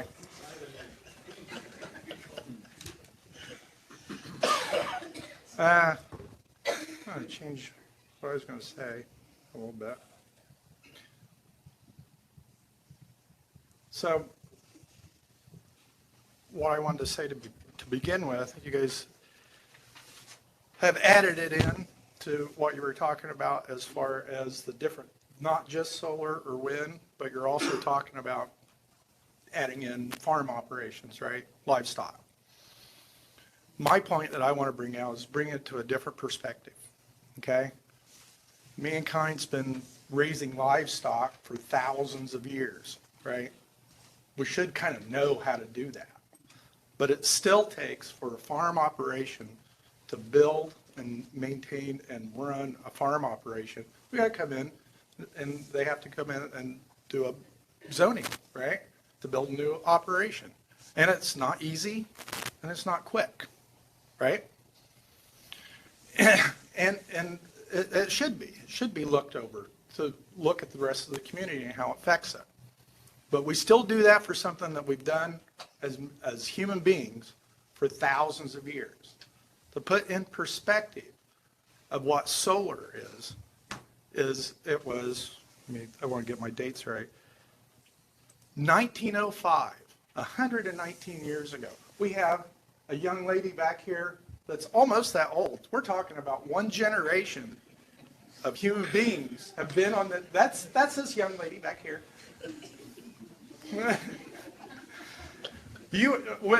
Just before you were born, the first paper by Albert Einstein was written confirming and describing electric solar energy, okay? And that's just one lifetime, just 119 years. And then as I looked through like the major achievements in solar, and they talk about the metals and materials that they put on the cathodes and the anodes, okay? None of these things sound good. None of these things that you want in your water system. You know, cadmium sulfate, selenium, silicone, cadmium sulfide, copper sulfites, cadmium telluride, gallium phosphide, and gallium arsenide. And arsenide is a derivative of arsenic, okay?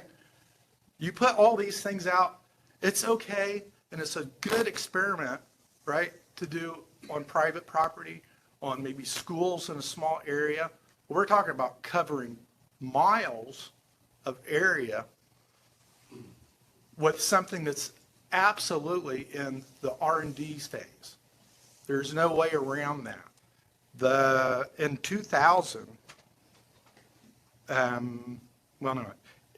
just this morning, it was just this morning, I'm going to try to make this as quick as I can. I read an article from MIT, and it was a technology review. And there's what they're calling a new solar technology, a real breakthrough, okay? They've been working on that for 10 years, and they probably have another 10 years to go. And the problem they're having with that is moisture and heat get to it. Well, you know, these things are outside. So there's not been a huge amount of advancements. There's a lot of dangers here. And, you know, what I really like about the ordinance that we have in place, whether it's 7 or 4, I don't want to get in that battle, that's not my battle, okay, is that the ordinance says that to assure, it's in item B at the very first part, 153.707. it states to assure that the development and production of solar-generated electricity in Grant County, Indiana is safe and effective. So the three key words I see in that is assure, that's assuring us that it's safe and effective. And from my lines of work before, when you talk about something needs to be safe, I wrote a report, and it was a safety assessment for that report, and it was just a small change in the lab, okay? But we had to write a report for that. That's just within an industry. Anybody here that works at any kind of place realizes that you do any kind of changes, you do a safety review of those changes in that workplace. We're doing major differences in the county for a lot of people. And so, like issues that you're talking about for drainage, wells, I never thought of that. You know, I haven't sat down and made a list, but I think we're not doing ourselves any good by looking at a checklist, for crying out loud, for R&D projects they're wanting to put in our backyard. So to assure all of us that these research projects are safe, the public needs to have all the information to know all of the details of the projects, exactly what technology is being used, exactly what are the materials being used, how does it affect our community, our welfare, really effective. Sure, it makes some electricity, but is it truly effective? From what I have seen and where I put numbers together myself, is our electric bills are going to go up with this type of technology that we have today. We're not ready for this large scale. And so you put me in the camp of anti-solar. I like it. I want it to come along, right? But the technology is simply not there. So what I, am suggesting here is the technology reviews need to be very deep, just very deep. This is not established technology, okay? If they want to say it's, we've got years of history behind it, it just doesn't hold water. We've got thousands of years of experience and history raising livestock, and we still critically review it. And that's good. We all agree with that. So, and then just to close my statement, I feel, and I think a lot of other people feel that's way also, is the federal government, the state government, and our local governments are letting us down, letting our citizens down. And this is where we have to draw a line in the sand, and we all have to do our parts. Bring your family and friends. Let's start talking about all these things. Because it's not just solar, there's a lot of other issues too. But my recommendation is that. Thank you so much for your time.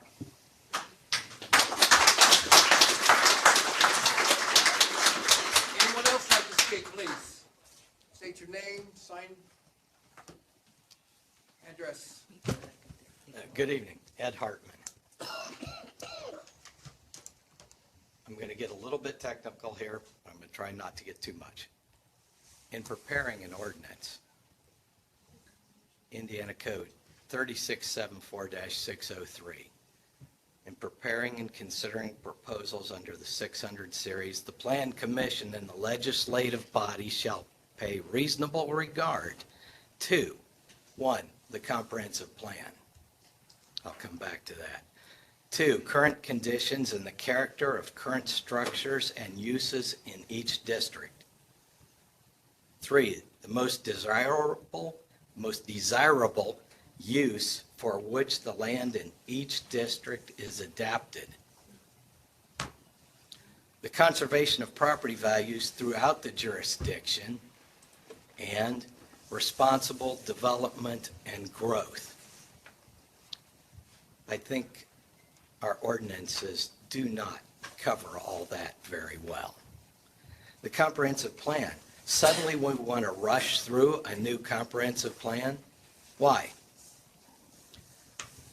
We know that APA guidelines say you should take at least a year to redo your comprehensive plan. And it should be an open process involving the community through many meetings and gathering input and finding out what's important to your community, as well as have people from the various boards and commissioners involved. There should be no surprises. When this is done, everybody that wanted to be involved should be involved. This is important. It's critical. The comprehensive plan is the plan for this community going forward 15, 20 years.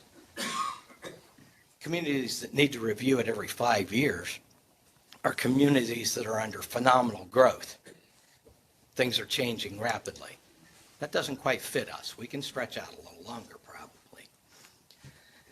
Current conditions and the character of current structures and uses in each district, agriculture, zoned land. When we think of agriculture, we think of farms, we think of livestock, we think of corn, beans, tomatoes, and other crops. Now, do we think of industrial solar generators? I don't. That was the furthest thing from my mind coming here. Most of us that live in the country because we want to, and we enjoy it. And we like to look out a window and see a long ways and see the land. And we don't really mind hearing a tractor run in the harvest season or in the springtime. Conservation of property values throughout the jurisdiction. The courts are upholding property value guarantees because property near these solar installations will be devalued greatly. These were presented to the State Court of Appeals and upheld. Houses surrounded by a solar farm on 3 or 4 sides will be worthless. Houses affected on 2 sides will suffer approximately 40% decrease in value. Houses within 1 mile of a solar farm will suffer 10 to 40% decrease in value. Houses within 3 miles of a solar farm will suffer 10 to 20% loss. When you look at these maps, as some of us have done, the yellow solar farms, okay? That's near Gas City. Jefferson Platte, look at all those yellow spots. They're randomly all over the place. Van Buren, same thing. We have a planning department. This is not a plan. This is random, turning greed loose in our county and finding somebody that is willing to destroy his neighbor. Exactly. You're right. This is not planning. Planning is when the area plan department says we would consider solar farms in Grant County and we're going to choose the area. And we may make it 400 acres, or you may make it 1,000 acres, or you may make it 200 acres. But that's your plan. You put together a plan. You say where it's going to go. It's this useless property that can't be farmed, can't be used. Maybe it had some industrial use before, but that's where it goes. And you're going to say, this is going to be where it's set aside. This is where it's going to be zoned for. You don't put these in agricultural land. You zone something for this, and if somebody wants to develop it, they got to buy it. Or they got to lease it, no matter what the price is, and they may have to buy the houses surrounding it because we all know that's not going to be a good deal, and those people are going to want to sue. But maybe there'd be a dozen of them. Here, we're looking at maybe 600 houses, and we don't even know where they're all going. This is just what we have seen recorded in the recorder's office, but we've had at least one solar company refuse to tell us where their leases are and refuse to record them in our recorder's office. Now, there is a state law that says if leases are longer than 3 years, they're to be recorded within 45 days of signing. And I have a concern. We have 747 miles of county easement drains we've got a few thousand miles of mutual drains, plus we have the river that runs through us now. If, and I asked one of the representatives, what's the wind velocity that these things can handle? And they said they didn't know, but there's gotta be, that's gotta be somewhere. But say you have a big hailstorm, this has happened in other places. You have a big hailstorm and then it rains all night. Well, whatever's leaching out of these is gonna travel that waterway. It's not gonna affect the people just that lives around it. It's gonna come down Taylor Creek, it's gonna come down Pipe Creek, it's gonna run by people's wells. And I can see the ground being greatly contaminated at certain times because of Indiana's weather. Now, we have two ordinances. We don't know which one the court will end up siding with.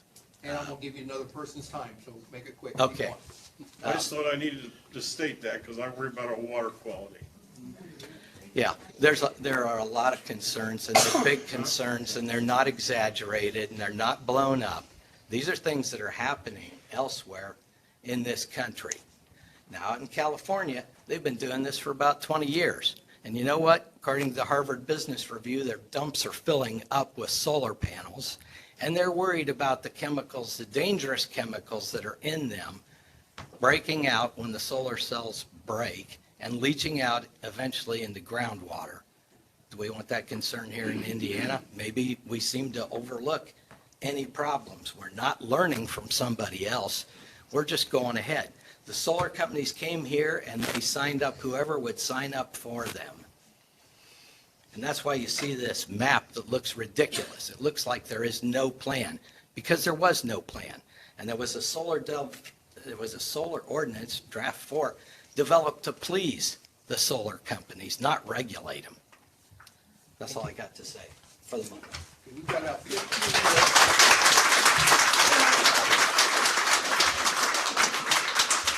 All right, we've got about 14 minutes. Anybody else?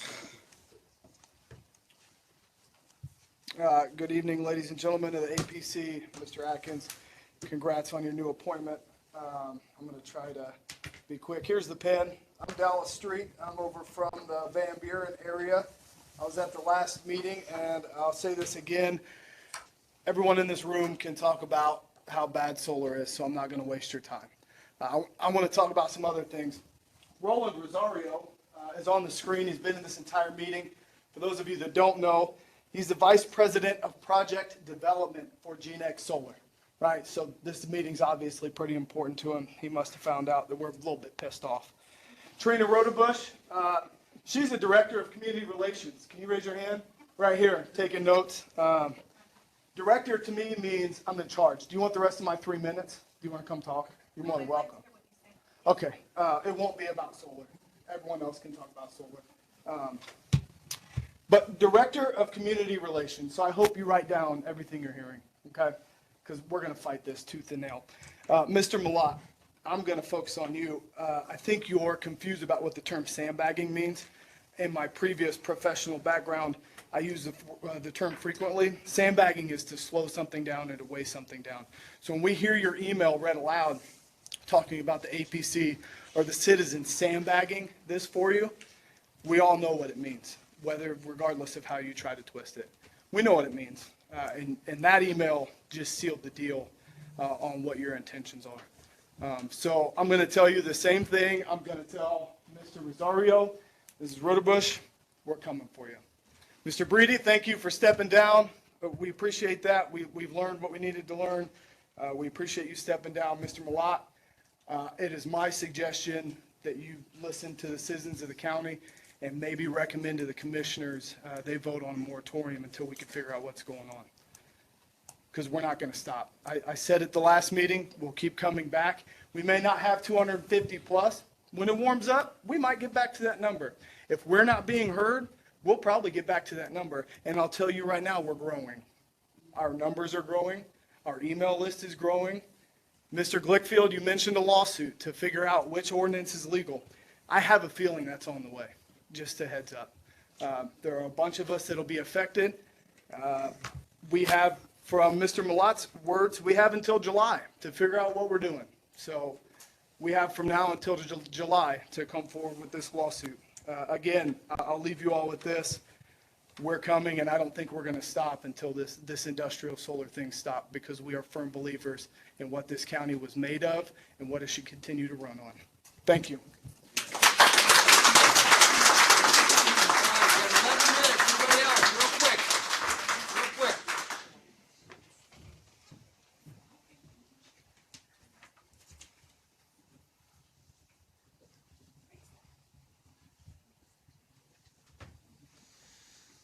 Good evening. My name is Teresa Bozell, and I live north of Marion out by Jalapa. I have a couple of things I would like to point out in response to his comments about a hailstorm and rain. Has anybody in this county ever heard of a tornado? Has anyone ever had one hit their property? Okay, so, because I have. And during that tornado, and it wasn't even a bad tornado, I lost a building. I lost doors off of buildings, overhead doors that were sucked in off of my building and ended up a half mile from my home. And they were attached to a building.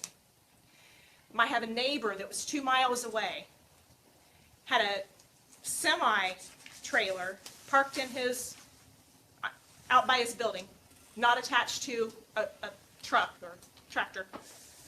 It ended up, parts of it, the sides of it ripped off on my property. What's a solar panel going to do? They're made of glass. And all the chemicals that are contained within. So after the tornado hit, we got 3.5 inches of rain that night. What do you think happened to those chemicals? They didn't stay where the solar panels were. They were in the creeks. Any of those chemicals, they would have been in our wells. They would have been in the creeks and the streams and ultimately the rivers and the reservoirs. Do you all want to drink that? Because I know I don't. Do you want your children and your grandchildren to drink that? What's going to happen when there's no drinkable water? Not just for us, but also for wildlife. So I did a little bit of research on how these solar panels affect wildlife. And we all know what migratory birds are. We're greatly affected by them, and we get to see them. We get to have some of them here, as in eagles. I've been seeing a lot of eagles around our part of the county lately, and I'm sure many of you have as well. You know what eagles see a solar field as? A body of water. And they dive down to it to get a prey, and they die. Migratory birds, waterfowl, pelicans, same thing. Do we not care what's going to happen? I mean, you may not care about your neighbor, but do you even care about what happens to the animals? I mean, this is stuff that nobody's really even talking about, and has anybody even really thought about it or researched it? Because the information's out there, and it's deadly to almost all wildlife. The noise that is emitted from one of these solar industrial plants is at 60 feet away, is annoying to say the least. Deer, turkey, rabbits, they're not going to stay around. I mean, I'd be fine if it runs the coyotes off, and I think everybody else would too. But regardless, what's going to happen to the wildlife? They're going to leave. They can't be around it. Just something to think about. Thank you for your time.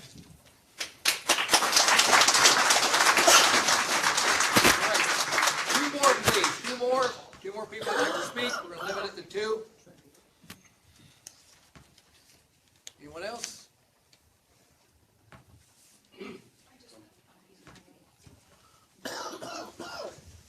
I'm Byron Brankle. I don't have to sign my name. Everybody in Grant County knows me. I've been on the county council on the area plan for 8 years until I was taken off this year by this guy and a couple of commissioners. And, but when I first heard about solar, when we had that meeting at the 4-H park, I thought, well, we've got 3 commissioners that's going to turn our land and everything over to these solar companies? I mean, think about that. 3 people and 1 area plan director. that can turn everything that keeps us functioning in Grant County, turn it over to waste. I mean, we're third-generation farmers. You know what we do? We grow food. We support our church. We support our missionaries. When Haiti was hit with a earthquake, WGM called and wanted to know if we could send some corn. You know what we done? We sent a whole semi-load of corn. We had it bagged over here in Gaston, and Tom Hicks drove it down the border. That's what we do. What's going to happen if the solar companies get control of Grant County? We're not going to have any young farmers. None. Right now, we have, thanks to our commissioners and our area plan director, we have the biggest bunch of hate out here in the country that we have never had before. Farmers all got along, worked together. Look at it now. Chuck Breedy, or not Chuck Breedy, but can't think what the, I'll think of it in a minute. He said for Grant County to grow and develop business, you've got to become solar. Okay. Weaver Popcorn in Van Buren right now is going to do a $31 million expansion right in Van Buren. You know what they found out? They found out that all that land west of them going for a mile signed up for solar. And they said, we're not going to support that. There's no way. We're not going to allow solar to come up against us. And I'm going to say one thing right now. Anybody that signs up, I've said this before, they have two apologies. You apologize to God and every one of your neighbors. And I'll tell you, just like this gentleman said, we're going to win this. We're not going to turn all this over to the solar companies. And I've got, if that affects our commissioners, and Ryan, I'll tell you where you can go. Get you a job with a solar company. Yeah. One more. We've got 3 minutes. Please keep it short. 3 minutes.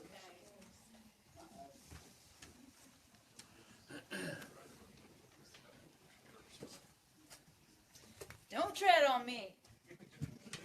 Jackie Sheets, Southern Grant County.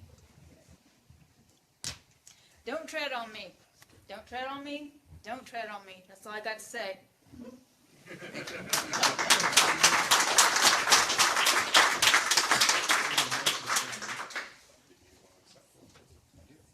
All right, we'll take a motion to adjourn. Thank everyone for coming. Appreciate your comments. Look forward to it the next time. Motion by Tyson Knuckles. Second by Chuck Breedy. All in favor say aye. Aye. Thank